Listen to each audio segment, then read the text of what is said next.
What's the deal, ladies and gents? Welcome back to Facts and Opinions with Don. I'm Donald January Jr. Thanks for being here. Today's a big day. It's a day that will go down into the history books as one of the greatest days in the history of human civilization. Okay, maybe that's a stretch. But it is a big day for the channel. It's the first episode of Words of Wisdom. In this segment, I will give you a pearl, a jewel, a nugget of wisdom. This will vary in theme, delivery, and subject matter, but I can assure you that you will take something of value from it every single time. Today's Words of Wisdom topic is karma. This is a concept that I embrace and one that guides most of my decisions. It's also part of the reason why I know how certain things will play out with people and how I'm able to see and think ahead at times. Hopefully it'll make sense by the end of this discussion and give you a little insight into who I am. And without further ado, let's get to it.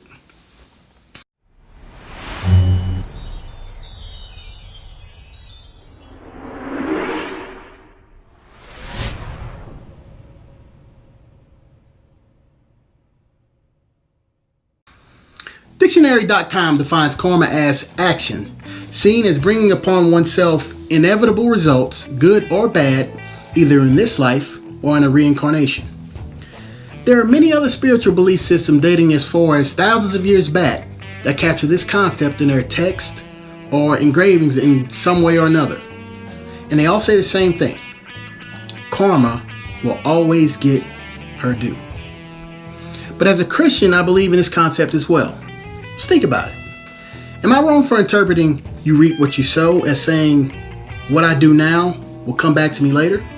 Am I reading too deeply into Jesus saying, for the measure in which you judge others, you will be judged, and with the measure you use, it will be measured to you? I don't believe so. But maybe you're a person that doesn't believe in all this spiritual and religious mumbo jumbo. If not, do you believe in science? For my non-spiritual friends, if you don't see us as being spirit beings inside a vessel, can we at least agree that we're matter? Cool? Isaac Newton's third law of motion states that for every action, there is an equal and opposite reaction. Let's look at it like this. The universe is at peace. Everything's going smoothly. It's all good. And then there's man or woman in said universe.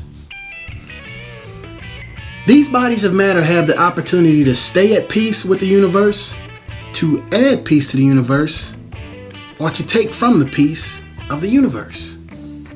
It's totally up to the individual. Being in tune with the universe or living in chaos is based on the actions of the individual, just as with all other objects. If a bowling ball is dropped from a skyscraper, it makes a much bigger impact when it hits the ground than if you dropped a penny from the same distance. Well, this concept of size mattering applies when talking about karma and the actions of people. The bigger the action, the more you disrupt the order of the universe, the bigger price you pay when that equal and opposite reaction comes back to you. This isn't rocket science. To me, it's as clear and simple as It's just clear and simple. Take my word for it. Let's put karma into perspective by giving some examples. I want you to think about the absolute meanest, most hateful, selfish person that you personally know. Have you realized that he or she always has something to complain about? Something is always going wrong in their life, and no matter how much they try to hide it, they are always dealing with one problem after another. With all humility, I have to say that I know for sure that I'm right about this. It's not coincidence. They've created that life. It's karma. Now on the flip side, think about the sweetest, kindest, most generous person you know. And I'm not talking about somebody that might be putting up a front. I'm talking about someone that you know for sure is the real deal. Does everything seem to always go right for that person? Are they always genuinely happy? And besides life's normal bumps and bruises, the only thing that goes wrong in this person's life is caused by bad people that this person allows into their life, or people with bad intentions interfering with this person's life by force. Many people can't see this, but I know that I'm right. It's universal law. The issue with karma is that there are so many people intermingling in the world on both her good and her bad sides.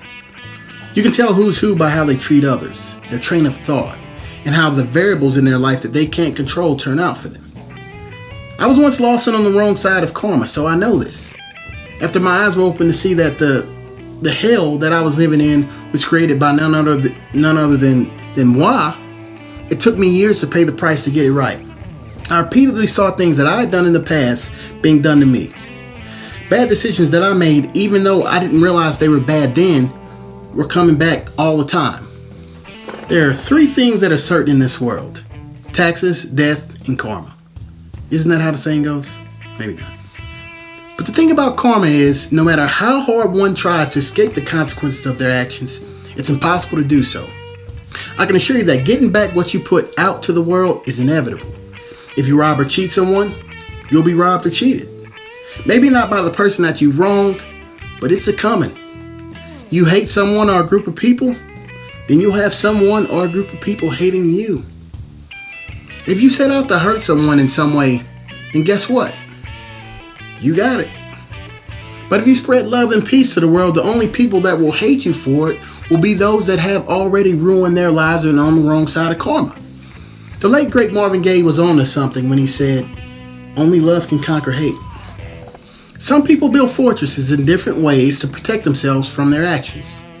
Politicians do it. Career criminals do it. And I have to admit, there are times when I feel those two are one and the same, but that's a whole nother story. People with money and influence do it. But the fact remains that money and power do not exempt anyone from karma. I could get into generational and national curses, but that's a lesson for much further down the road. We're taking baby steps for now. Here are a few extreme cases of karma coming back to hit really hard. Think about Adolf Hitler. He had an entire country basically living in his twisted mind, but he fell, and he fell hard. Saddam Hussein is another example. He thought he had it all figured out, but he was hung by the same people that he once governed. And what about ancient Rome? Rome basically conquered the world by violence roughly 2,000 years ago. They seemed to be infallible, but what happened to them? They were eventually conquered by violence and destroyed. It's karma, ladies and gentlemen. Look at Milo Yiannopoulos, if that's how you pronounce his name, for instance. This guy's career seems to be taking a nosedive at the moment. I won't get too far into it, but he's made a name for himself by being sort of a jerk and stepping on many people and many groups to link up with people that support his type of behavior and thinking. He didn't see it coming, but karma caught up, like in these past few days, and sent his life and career into an uncertain direction. And please look it up if you don't know what I'm talking about. At this point, the only thing he can do to continue down the path he's currently on is grab the outstretched hand of someone or some group that has already given up on doing the right thing. So this group that's given up on spreading peace will extend their hand, and Milo can now walk into their fortress. Well, he'll then have no choice but to build a career on sowing discord, and millions of people will be hating him for the rest of his natural life. If you follow this story, you'll eventually see that I'm spot on. It's inevitable. No way around it. Even if you don't believe or understand spirituality and religion, understand that your actions today directly affect your future. There's no magic reset button for your past wrongs, but there is light at the end of the tunnel if you're willing to work toward genuinely growing. I'll share a story about this next week. I'll talk about my journey to becoming the man that I am now and how I figured all of this out. It's going to be great. And it'll give you some insight into how a man of logic, moi, grew to understand and truly believe in spiritual concepts and a higher power. There's some great advice that applies to the decent people of the world living among so much craziness, chaos, and crazy, chaotic people, courtesy of Jesus and the Bible. Jesus said, "Be as wise as serpents and as harmless as doves." This is the key to keeping your head above water in a world that will sink you if you allow it to. Well, that's all I have for now. Why don't you go ahead and hit that subscribe button, give a thumbs up, and leave a comment if you have any feelings either way on this issue. Well, this is Facts and Opinions with Don. I'm Donald January Jr. Until next time, peace.